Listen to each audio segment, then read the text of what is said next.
What is going on, YouTube? Andrew Miller from Hook'emHeadlines.com coming back at y'all today with a recap of last weekend's Texas Elite Camp, looking at some of the new offers that were handed out, and then some of the recruits that either were impressed by Texas or managed to impress Texas during the Elite Camp festivities. Texas had it was, I believe, more than a few dozen visiting recruits, namely kids from the 2025 and 2026 recruiting classes on campus last weekend. This was really the weekend that kicked off this major visit month in June. Although Texas did have its first official visitor on campus earlier in the week in four-star tight end Reiner Swanson. He was from the 2024 class. But yeah, let's go ahead and dive in. I want to start this by talking about some of the recruits that Texas was able to impress, and that just from their feedback coming out of the weekend, seemed like they were really blown away by what they saw on the 40. And I think a good place to start here is going to be at what are really potentially two positions of need for Texas to address in the 2025 class. The first recruit of which definitely is going to be a position to watch. That's edge rusher. One of the higher rated defensive recruits that Texas hosted last weekend was four-star edge rusher Cameron Morgan out of Red Oak, Texas. 6'5", 230-pound edge rusher. Recently offered by the Longhorns during the spring evaluation period. He was offered in late April. So a recent find by the Texas staff. I believe this was Morgan's first trip to the 40 acres since he was offered on April 28th. And the early returns from it were really, really positive. He loved the trip to Texas. He was active on social media, both Instagram and Twitter, from what I could see, a lot of posts on both platforms. And then from what I saw in some of the reports coming out of the weekend, some sources, he specifically mentioned that he liked the family atmosphere, and verbatim said that people in the building provided him with a great first impression and really showed him what Texas has to offer. So it was hard for me to not come away impressed by Texas's staff and the way that they were able to connect with guys like Morgan. I think Texas was able to make a pretty big move in this recruitment. Again, edge rusher is going to be definitely a position to watch in the 2024 class, but guys like this that are going to be this highly touted of guys along the defensive line or at the edge rusher position. Morgan's pretty much consensus top 200 recruit in the nation in the 2025 class. I think ESPN is the only one that has him ranked outside the top 200. So I would imagine he's going to be a priority for Texas moving forward. The next name I wanted to mention here among the recruits that Texas really impressed over the weekend is four-star athlete Lance Jackson. He's another big, I think, like 6'4".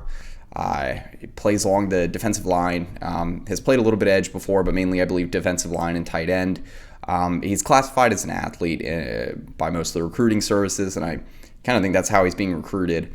Getting around 6'4", 6'5", 245 pounds. He's the brother of Arkansas defensive lineman Landon Jackson, so there is that connection there. But it sounds like Texas is still going to go all out in this recruitment.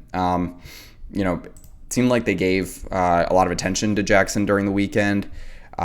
He specifically mentioned that he absolutely loved the experience. He got to spend a good amount of time with Pete Kwiatkowski and Jeff Banks.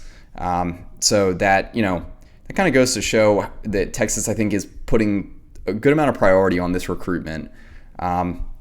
Jackson, a guy that is, again, one of the more recent names on Texas's radar in the 2025 class, but he's someone, I believe he's been to Texas twice now in the last 3 months. He's loved what he's seen both times. Texas made a big impression on him, and so I think the Longhorns have done well so far in this recruitment. Arkansas, Texas A&M, TCU are going to be a few of the other schools to watch here. Moving over to the offensive side of the ball, one name that I've talked about on a couple of past shows, and if you really follow Texas recruiting, you might be familiar with it, is four-star running back Tiger Ridden. Really, really talented kid out of DeSoto High School with that state title team from last season. This was his second visit to Texas in the last 3 months. He also visited for the spring game back on April 15th. And he's someone that Choice and this Texas staff has been in communication with quite a bit, pretty consistently in the last few months. And I think that Texas, I think they hold a pretty good spot in this recruitment right now. I'd have to say that this elite camp visit was definitely one of the more positive marks among the visits that Ridden has taken since the spring. But he talked about his relationship with Tashard Choice. Again, Choice is a tremendous recruiter. He's got a good connection with Ridden that goes back more than 6 months. But Ridden's got other connections to Texas that are worth mentioning. Again, he goes to DeSoto High School, so he was teammates with Trey Wisner, Jonte Cook, both on the state title team from last season. So it's good to see that Texas is seems to be high on the list for a number of blue chip 2025 running backs, and Ridden's going to be one of the top in-state guys to watch for this cycle. Next name up is 4-star wide receiver. Some classify as an athlete, but I believe he's being targeted by Texas as a wide receiver. Shadow Creek wide receiver Ja'Cory Watson. Watson, I think, has been to campus more times in the last year or so than most other prospects that were on campus during the weekend. He's been to Texas 3 times in the last in as many months. He was also on campus for the spring game. That was his most recent visit to Texas.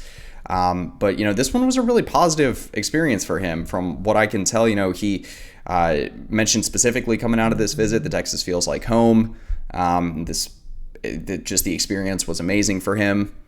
I think he's visited Texas a double-digit number of times in the last couple of years. So Texas has been able to keep him around campus plenty. And he's going to be a name to watch. Watson isn't one of the names that you hear about the most among the top priority wide receivers for Texas in the 2025 class, but he's a top 100 rated kid, very, very fast and elusive, and it's someone that the Texas staff really likes. So he's going to, I think, even if you don't hear his name in the headlines a whole lot, still a name to watch moving forward. Again, the amount of times that the staff has brought him onto campus, obviously they like what he brings to the table.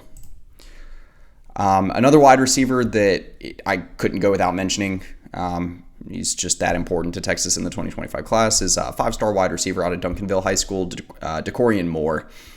Moore's one of the biggest names, one of the biggest priority recruits at any position in the 2025 class. So obviously knocking it out of the park with him this weekend was a must for new wide receivers coach Chris Jackson, guys like that on the Texas staff. And it sounds like that's exactly what they did. There was one interview that Moore did coming out of the weekend with On3 where he mentioned that Texas is at the top of his list. Getting active on social media, posted him with him in the Texas gear on Twitter, saying another great weekend with Texas. And so all around positive returns. He was pretty active. He had a busy weekend. He was able to connect with some of the current Texas players. I believe he spent a lot of time with Malik Muhammad, including the pool party. So I think he was on campus as well for multiple days. So I think this was one of the most successful visits that Texas has had so far with Moore. And, obviously Texas is in a good spot here. I can't go without mentioning Texas landing the commitment of 4-star Saraland quarterback KJ Lacey over the weekend. Obviously, that was the highlight of the elite camp, and I don't know how many more recruitments are going to be impacted in a positive sense for Texas in the 2025 class than Decorian Moore. It already sounds like Moore's ecstatic about the possibility of being able to play with a quarterback as good as Lacey. Not just that, but Moore's going to be an immediate impact guy. Arch Manning likely going to be the starter when Moore arrives on campus, or when Moore arrives on campus, hypothetically assuming that he commits to Texas in the future. Texas got a really good quarterback room, so if he chooses Texas, he's going to have someone really, really talented getting him the ball.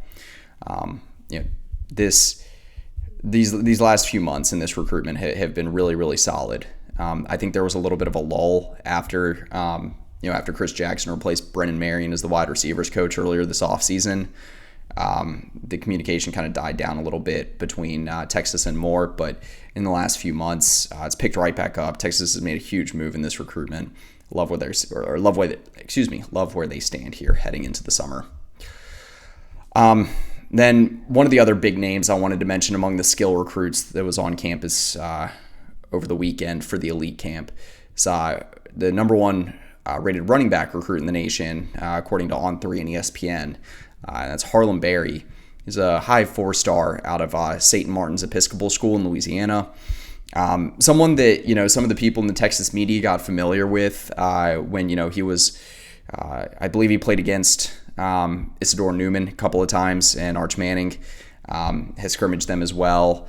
And so, Berry had made his way onto Texas's radar last fall, while guys like Terry Joseph and Tashard Choice were scouting the state of Louisiana. Obviously, given his talent, his size, I believe he's around like 5'10", 5'11", 195 pounds. But he moves like he's 175. He extremely elusive, runs with a lot of power, good downhill runner. Anyway, without evaluating his game too much, just talking about the visit, I specifically mentioned that he loved the trip and the vibe on the 40 acres. We did a separate article on the site today talking about how he just said it was an amazing visit. He loved getting to connect with Tashard Choice. Again, you'll hear that a lot, but he was also connecting with Terry Joseph.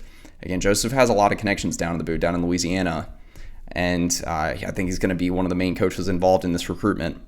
And so, I think heading into the weekend, I saw Harlem Berry on the visit list, and kind of was surprised by that in a little bit of a sense because, this is obviously a huge visit for Texas to get. Because I don't think they had really established themselves too much in this recruitment. This was the first time that Berry visited the 40. And so, I was skeptical of how this was going to go as one of the visits that I was watching with a keen eye, and just hearing some of these returns, seeing the move that Texas was able to make here. I love where they sit now. I think LSU's still considered the front runner here. Obviously LSU, they're recruiting Berry very heavily right now.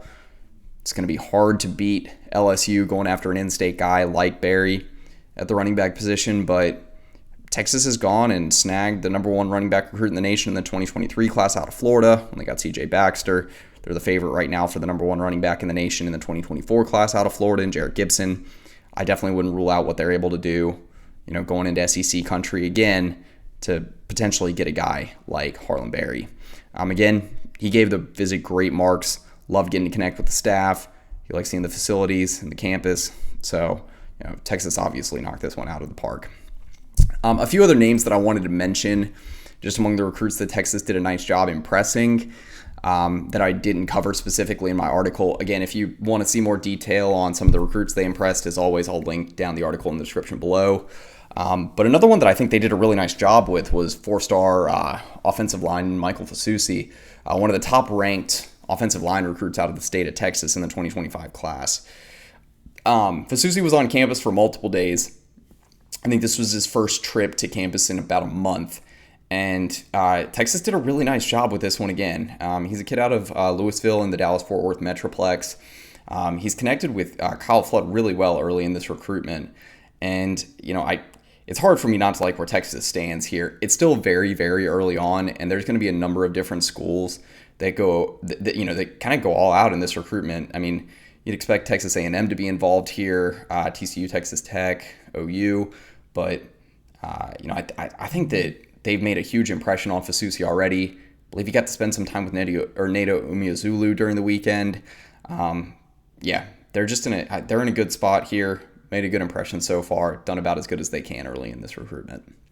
One other name that I wanted to mention before moving on here is 2025 Lufkin defensive lineman Zion Williams. He was someone that I pinpointed as like someone to watch for Texas heading into this weekend, or heading into the Elite Camp weekend visit weekend. Stumbling over my words there. Williams has been on campus, I believe, a few times this year, and he, I thought Texas was high on his list. And he's definitely one of the top in-state priorities along the defensive line. He's got that big body, around 6'4", 305 pounds. And Texas is in a good spot early on here. It sounds like he spent quite a bit of time with Bo Davis, that he got to, work on some drills with Bo, and that, just had really high marks, really, really high praise for Davis, in what he had to say about the visit coming out of the weekend. Specifically said that he was the best coach and guy during the trip. But Texas is going to prioritize defensive line in the 2025 class. You're going to have a lot of turnover along the defensive line in the next 2 years for this program. So, getting a guy like Williams, I think, is going to be pretty important. He's one of the higher rated defensive linemen in the 2025 class early in the cycle. But I like to hear some, I like to hear some of that criticism that Davis has given Williams and that he's talking about with the media. And, just it seems like that's a really close connection. A lot of good back and forth dialogue there, and I think that bodes well for where Texas sits here early on. So I want to go ahead and move on now to some of the offers that Texas handed out and some of the guys that left a positive impression on Texas's staff. It's going to kind of be lumped into the same part here. Just a few of the offers that stuck out to me. First name that kind of jumped out to me was Ethan Utley. He's a 4-star defensive lineman out of, I believe, the Nashville area, Ensworth High School. He's someone that Texas is getting in on a little bit late. He's already got offers from a number of different SEC schools, LSU, Tennessee being a couple of them. But I think Texas can still make a move here. Bo Davis has snagged blue chip defensive linemen out of SEC country before, so I'm not going to rule him out. But Utley, he's got really good hands, good lower base. He's strong as a pass rusher and as a run defender. He's someone that I like that Texas got in and was able to offer, at least get in on this recruitment. One name that you're going to hear about a lot is 4-star athlete Demetrius Brisbane. He's out of Tyler, Texas, Chapel Hill High School. I think that this is one that Texas actually has a chance with. I'm not saying that they don't have a chance with Utley, but if you look at the offer list right now, this is a pretty good time for Texas to kind of get their foot in the door. I think this was the first time that Brisbane had visited Texas in 2023. I believe he had been on campus before. I would have to check on that just to be sure. But, he was able to make a pretty good connection with the Texas staff during the weekend. I believe he was able to get some time or spend some time with both Blake Gideon and Terry Joseph. He also worked out at safety for the Longhorns. And this guy's a really, really good athlete. He can play both sides of the ball. I know he plays quarterback at Chapel Hill High School, but Texas, I don't think Texas is going to offer him there. But as a defensive back, yes, I believe that's where that offer went out. Again, a name that is, I think that's going to be pretty high on Texas's radar moving forward in the 2025 class. Texas handed out a 2027 offer in. I actually don't know if he's rated yet because he's 2027, so he's about 14 years old. But Denton Geyer athlete Zane Rowe, this guy's already like 6'5", 225 pounds. I've covered him once before, and he's going to be one.